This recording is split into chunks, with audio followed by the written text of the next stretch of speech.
you are like the champion of cloud seeding. So you bring this at the same time you bring the weather modification ban, which again, I don't like weird stuff blocking the sun. I'm not about that. I'm Mexican. Right. I like a lot of sun. I like a lot of sun. I like too. a lot of sun. Yeah. At the same time, you brought a bill to protect through enhanced transparency our cloud seeding program. The cloud seeding, we've been cloud seeding in Idaho for decades. And in recent years, the state of Idaho made it the purview of the state and the Idaho Water Resource, Department of Water Resource to say like, okay, look, we're going to have these operators. They're going to report to you about what they're doing. It's going to be your job to make sure that they adhere to these rules and regulations. They can't do too much. They can't use it's very specific. You have to use silver iodide.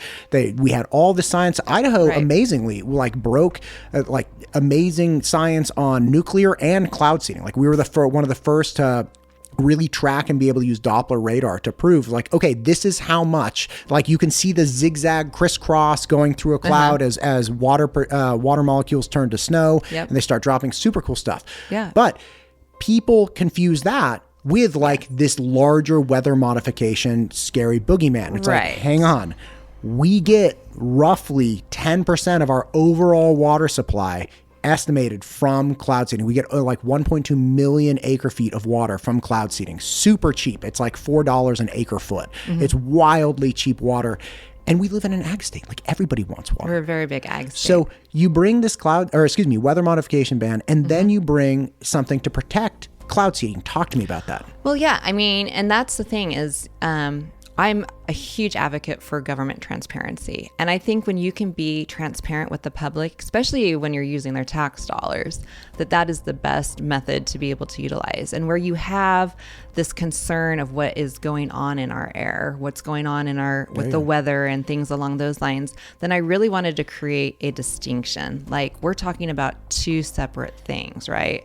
But if we're, and this is what I've told people, if we're going to do it, let's be as transparent as we can about it.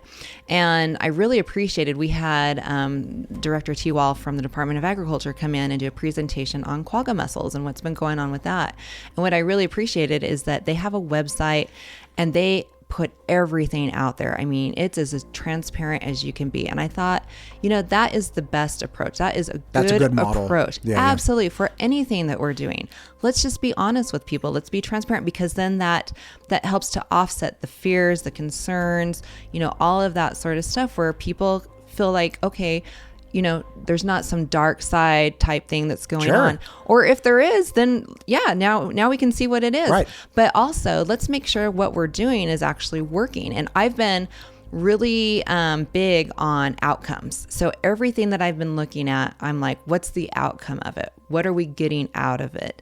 And that's with everything. So if we're doing cloud seeding, then let's be transparent about what we're doing, how we're doing it, and what's the outcome that we're getting for it, right? If it's making a difference, and great, that's great.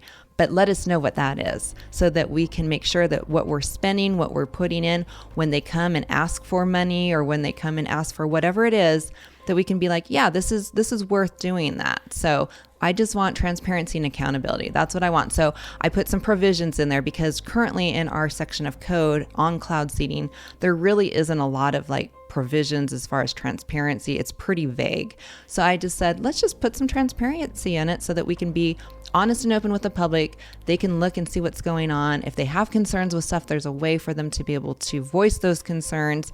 And I just think it's a better win for the state and for the people of Idaho.